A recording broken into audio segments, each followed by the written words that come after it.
Uy, hindi ka pwede Hindi sampang. ako babae, ha? Sira timbangan. Baba ikaw. Sandali. Hindi pwede yan. Sira timbangan ako. Tinitignan ko lang, suplado to. Ito. Tinitignan ko lang kung parehas. Baba na, presyo, Dario. 1.20 na lang. Bakit ganon? Kahapon lang ng umaga, 1.50 yan ah. Eh kasi ngayon gabi. Ano? Iba presyo pala ng umaga at gabi ha? Eto. Magkano to? Makakala 1.50. 1.50? Oo. Teka muna, kahapon lang ng umaga, 2 piso to ah. Gabi ngayon eh. Ah, ganon ha? Yeah! Huh? Ang ulo kaya? Ganito rin kaya mabiyak? Ha? Wak. Kahit gabi na akin bigay dati presyo, wag nang ikaw basag ulo akin. Uy, mabait naman pala to si Pakin Tabin eh. Wala na sabaw. Kalahati pa. Eh kasi gabi ngayon. Pag umaga, buo yan. May sabaw pa, okay? Oh, it's my lucky day. Come in. Oh, baby. How's your great day, Top Towards Me? Ado, aabot din tayo dyan. Maliligo muna ako, ha? Okay. Sandali lang. But please hurry up. Sandali lang ako. Hey, Mr. Rocky. What an appeal. I like you. You get an appeal of Goliath. Sabi ko na nga, be! Baka huhuli rin kita! Yung bang pinagmamalaki mo? Ha?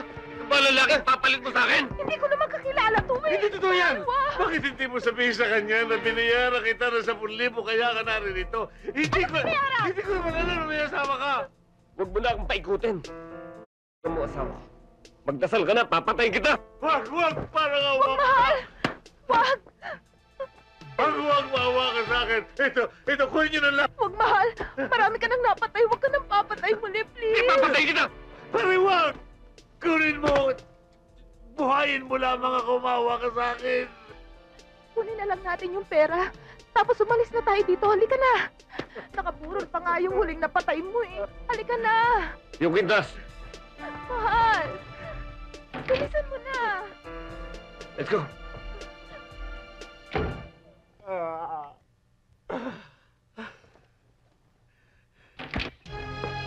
Wag! Yan! Ah!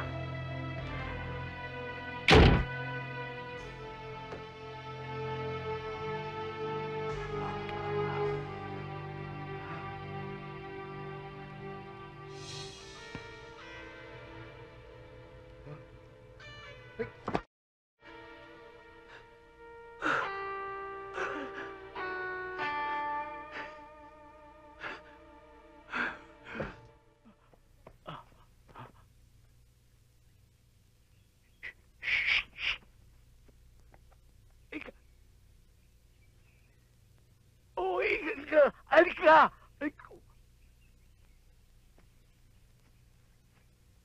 Alika! Mimi! Ayun! Atras! Atras!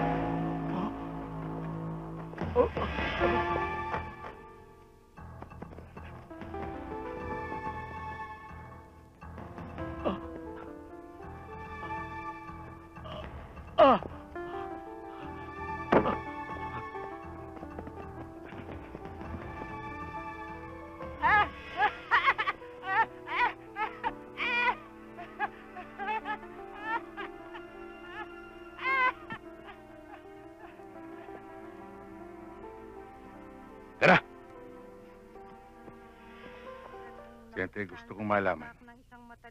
Gusto kong malaman kung saan inaabot ang aking kapatid.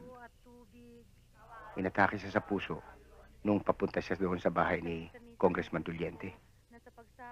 Nag-iisa ba siya? Hindi. May kasama siya.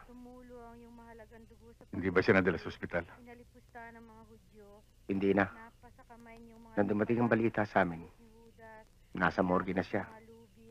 Nandat na naman namin. Ayos na ang bangkay. Sa sementeryo kanina, sino yung kuba at sino yung mga taong mahabol sa kanya? Ah, ito yung kuba yun. ilagalag dito sa ating bayan. Medyo kulang sa buwan. Masipag yun. Kaya lang may konting kalikutan ng kamay.